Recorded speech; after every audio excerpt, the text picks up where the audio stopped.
In the last video you'll see how when life gives me pallets I make pallet furniture. Well, overnight some heavy wind came and today life's given me windfall fruit, so I'm going to be making some plum and apple chutney. I've got about 1 kilo of plums and a little less of apples here.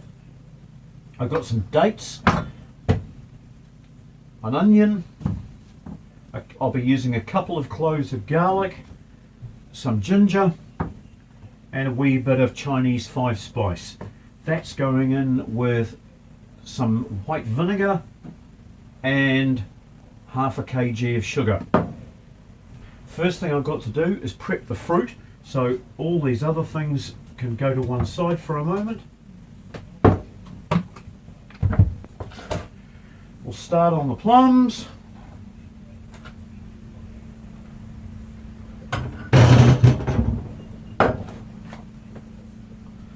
The plums just need to be halved and stoned.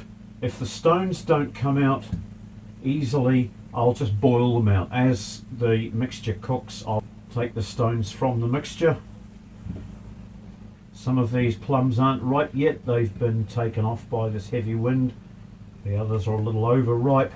Preserving and making jams and chutneys is one of the best ways of getting rid of fruit that's not good enough to go into the fruit bowl. This plum tree is only about 6 years old and it's fruiting prolifically at the moment. One little tree and I get a good half a wheelbarrow full of plums out of it. These are the first ones for this year. I've got passion fruit, T.H.O.R and tamarillo still to come. I've got a handful of dates here. I'll just chop those into quarters and then we'll chop up this onion. That's half a large onion for a whole small onion. You'll need a little over half a heaped teaspoon of ginger.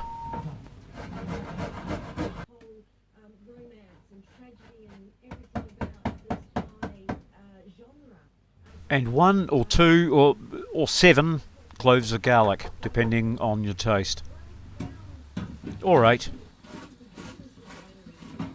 The fruit doesn't need to be chopped up finely because it's cooked long and slow.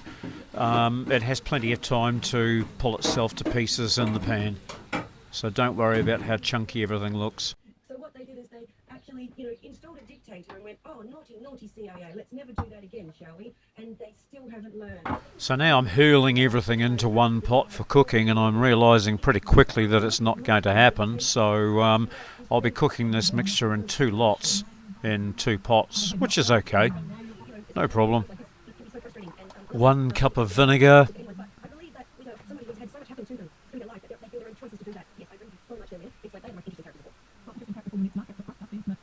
2 cups of sugar as well.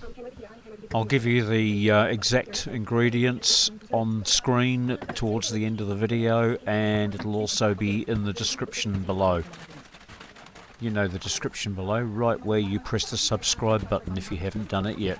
And then you ding the little bell next to it so that you get all the notifications, because I do a video a week, sometimes more. And what are those videos about?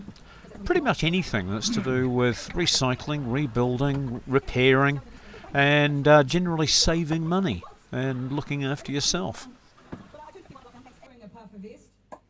I've temporarily misplaced my big preserving pan in the move, so I'm just having to make do with what I've got that I left unpacked for the period where I'm between houses. So anyway, by decanting these from one to the other, everything's getting a mix-up, and I'll put both of them on the stove and leave them for a while. Generally takes about 2 hours to render down something like this. Australian senses of humour are more similar than Will always travel. Add 1 teaspoon of the magic powder, that's Chinese 5 spice. I'll divide that between the 2. People do that everywhere in Australia as well, so it's quite sunny with a beautiful wind. So once I've got these things on the heat and cooking, That gives me some time up my sleeve to get the jars nice and clean. I wash them in the hottest water that my hands can bear. Give them a good scrub inside and out along with the lids.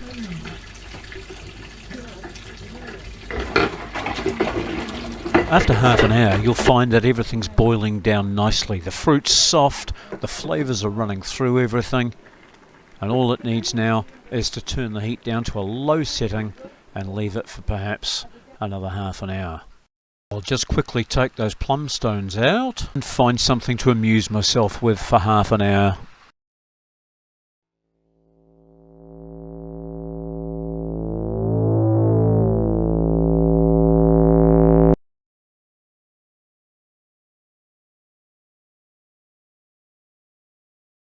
I've sterilised around twice as many jars as I actually need, and that's because I've got another batch of this coming along in a couple of days, I'm sure. All the fruit's started to come on like crazy now, so I'll be bottling probably twice a week. All my fruits come on in a big rush at the end of the summer. Now, bottling. Yeah, we call it bottling because we're putting it into bottles. Well, no we're not, we're putting it into jars. But it's better than the US people who call it canning.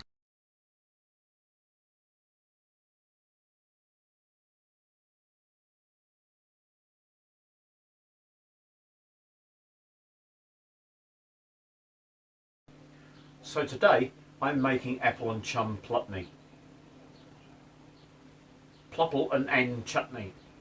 And plum and apple chutney.